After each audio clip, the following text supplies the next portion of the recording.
સરકાર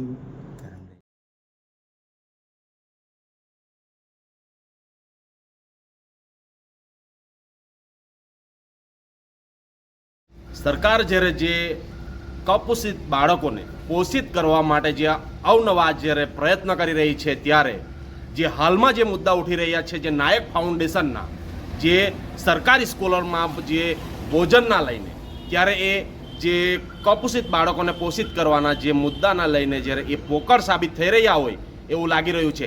કારણ કે જે નવસારી જિલ્લામાં જે વારંવાર જે પ્રશ્નો ઉદ્ભવી રહ્યા છે, નાયક ફાઉન્ડેશન પર જ્યારે હલકી ગુણવત્તા વાળું જે ભોજન જે બાળકોને પીરસવામાં આવી રહ્યું છે, ત્યારે જે અનેકવાર એ મુદ્દાઓ પણ ઉઠ્યા છે અને છાપાઓમાં પણ છપાયું છે એ મુદ્દાના લઈને, ત્યારે જે વાંસદા તાલુકાથી જ્યારે સરપંચ લોકો જ્યારે હાલમાં જ્યારે કલેક્ટર કચેરીએ લેખિત લઈને પહોંચ્યા છે, ત્યારે આપણે સીધા અહીંના જે આગેવાનો આવ્યા છે આપણે એમની સાથે વાત કરીશું એઓની માંગના લઈને. જી, શું માંગ છે? અમારે એટલું જ કહેવું છે કે જે સરકારની જનકલ્યાણકારી યોજના હતી મધ્યાહન ભોજન, કે જે મધ્યાહન ભોજન અમે બધાએ ખાધું છે, એ અમારી સ્કૂલમાં જાતે બનાવવામાં આવતું હતું અને એમને સ્કૂલમાંથી એ પીરસવામાં આવતું હતું અને અમારા ગામના લોકો દ્વારા બનાવવામાં આવતું હતું. એની ગુણવત્તા, ક્વોલિટી અને બધું જ સારું હતું. પણ આજે જે સરકારે એક પ્રયોગ કરી રહી છે કે પૂરા ગુજરાતમાં ફક્ત એક નવસારી જિલ્લામાં એનજીઓને કામ આપી દીધું છે. એનજીઓ કઈ રીતનું કામ કરે છે તે તો આપણને બધાને જ ખબર છે.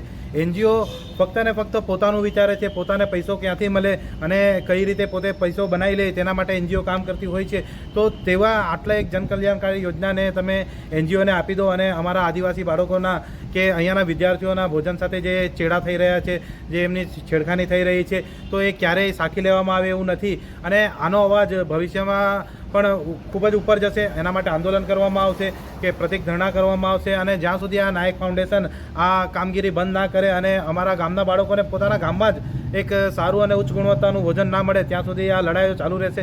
આજે વાંસદા તાલુકાના દરેક ગામના સરપંચોએ પોતાના લેટર પેડ પર લખીને આપ્યું છે.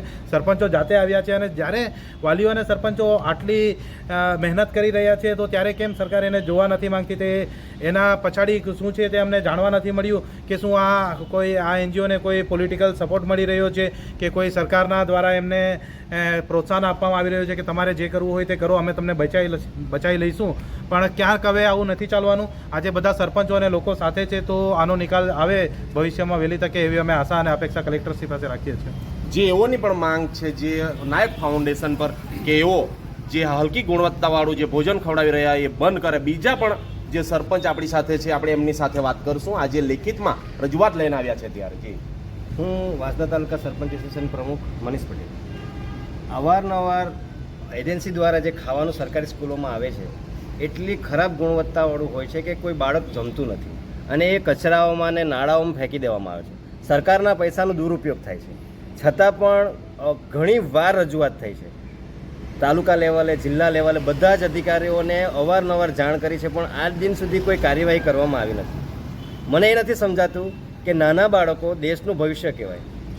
એમના ભોજનમાં નીચલી કક્ષાનું ગુણવત્તાનું ભોજન આપીને અને બધા અધિકારીઓ આંખ બંધ કરીને ચૂપચાપ બેસી રહેતા હોય. ચલો એમને નહીં ખબર હોય તો આવેદનપત્ર આપ્યા છે, પછી તપાસ તો કરવાની હોય. એ કેમ નથી કરતા? મને એવું લાગે છે કે બહુ મોટો ભ્રષ્ટાચાર ચાલી રહ્યો છે. કારણ કે બીજો કોઈ રસ્તો જ નહીં હોય. જો ધારો કે નાના છોકરાઓ, મારે એવું માનવું છે કે નાના છોકરાઓના ચેડા સ્વાસ્થ્ય સાથે આ ખૂબ મોટા ચેડા થઈ રહ્યા છે. કારણ કે પહેલાં 1500 કુપોષિત નવસારી જિલ્લામાં બાળકો હતા સરકારી આંકડા હિસાબે. હાલમાં એ વધીને 7000 ઉપર થઈ ગયા છે.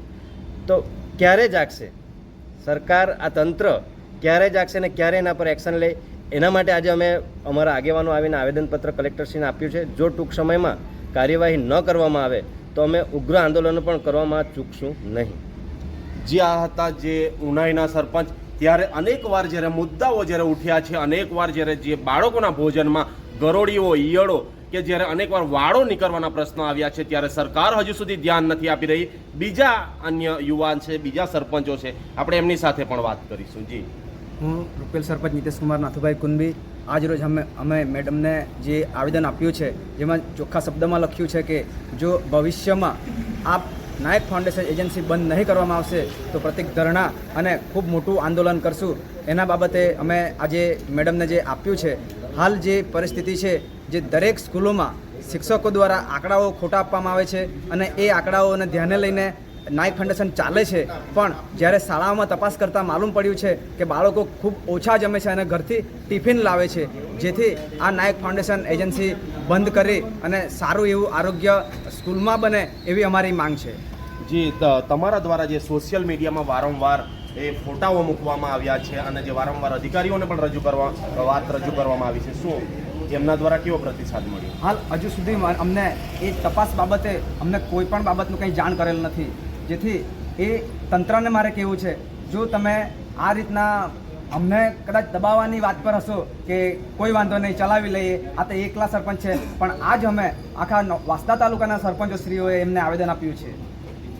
જી, જેઓ જે વાંસદા તાલુકાના સરપંચ છે, જેઓએ બીડું ઉપાડ્યું છે બાળકોને ગરમ ભોજન ખવડાવવા માટેનું, એ આ જ સરપંચ છે. બીજા અન્ય સરપંચ પણ છે, આપણે એમની સાથે વાત કરીશું એમની માંગના લઈ. વાંસદા સરપંચ એસોસિએશન પ્રમુખ મહેન્દ્રભાઈ, ખરેખર જે નવસારી જિલ્લામાં નાયક ફાઉન્ડેશન દ્વારા જે જમવાનું આવે છે એ ખૂબ નીચ કક્ષાનું આવે છે, કારણ કે સરકાર એમ કહે છે કે કુપોષિત બાળકોને દૂર કરવા, પણ જે હાલમાં જમવાનું આવે છે એમાં અમારા આદિવાસી સમાજના બાળકોને કુપોષિત તરફ લઈ જઈ રહેલા છે. એટલે મારે એમ કહેવું છે, કલેક્ટરને બી રજૂઆત હમણાં આવેદનપત્ર આપ્યું છે, ઘણીવાર તાલુકામાં મામલતદારમાં બી એની રજૂઆત કરી છે, પણ તંત્ર દ્વારા હજુ આંખ આગળ કાન જ આડા કરેલ છે. કારણ કે અમને બી એવું લાગેલું છે કે આ નાયક ફાઉન્ડેશન એજન્સી છે એમના પાછળ કોઈક મોટો વ્યક્તિનો હાથ છે, એટલે આ તંત્ર આંખ આગળ કાન આડા કરે છે. મારે એક બીજી વાત કહેવી છે કે જ્યારે મોટી હોટલો હાઈવે પર હોય, જેમાં નીકળે કંઈક બીજું નીકળે, ત્યારે ફૂડ ઇન્સ્પેક્ટર કે તાલુકાના અધિકારીઓ દોડી તરત જ એ હોટલને સીલ કરે છે. પણ આપણે જોઈ રહ્યા છે કે પેપર પાને કે મીડિયા આઉટ અને અમારા પર વિડીયો બી છે, એમાં નીકળે કે ગરુડે નીકળે એવું ઘણીવાર નીકળ્યું, છતાં બી ફૂડ ઇન્સ્પેક્ટર હોય કે કલેક્ટર સાહેબ હોય કે તંત્ર હોય, એમના પર કોઈ ધ્યાન આપવામાં નથી. એટલે મને એવું લાગી રહેલું છે કે આમાં તંત્ર અને સરકાર બી મિલીભગત જ છે. એટલે હવે પછી જો આ મિલીભગત ચલાવશે તો અમે ચલાવવાના નથી. જો આવનાર દિવસમાં આનું કોઈ નિર્ણય નહીં આવે તો અમે ઉગ્ર આંદોલન કરવા તૈયાર છીએ.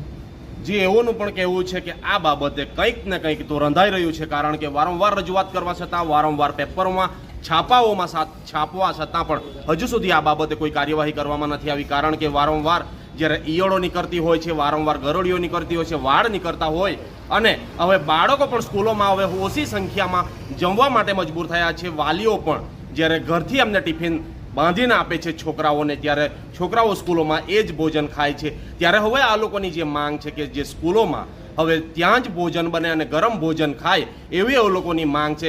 ત્યારે જ્યારે આ સરપંચોએ જે આક્ષેપો મૂક્યા છે કે જ્યારે જે શિક્ષકો છે એ શિક્ષકો પણ આંકડામાં ગડબડ કરી રહ્યા હોય એવું લાગી રહ્યું છે, કારણ કે શિક્ષકો પણ બોલતા નથી એઓની નોકરીના લઈને, ત્યારે આગેવાનોને મજબૂર બન્યું છે કે આ મુદ્દા પર હવે એ મુદ્દો ઉઠાવવાનો જ્યારે વારો આવ્યો છે. ત્યારે હવે જોવું રહ્યું કે કલેક્ટર કચેરીએ કલેક્ટરશ્રીને લેખિતમાં રજૂઆત કરવામાં આવી છે. હવે જોવું એ રહ્યું કે આ મુદ્દાને લઈને ક્યારે એક્શનમાં આવશે કલેક્ટરશ્રી, એ પણ જોવું રહ્યું. ડિસિઝન ન્યૂઝના બીજા વિડીયો જોવા માટે ચેનલ સબસ્ક્રાઇબ કરો અને બેલ આઇકન બટન પર જઈ ક્લિક કરો. સ્વતંત્ર અને આઝાદ પત્રકારત્વની મદદ કરવા નીચે આપેલા થેન્ક્સ બટન પર જઈ ક્લિક કરો. મદદની કિંમત નિશ્ચિત કરો અને ડિસિઝન ન્યૂઝની આ સફરમાં અમારા સાથી બનો.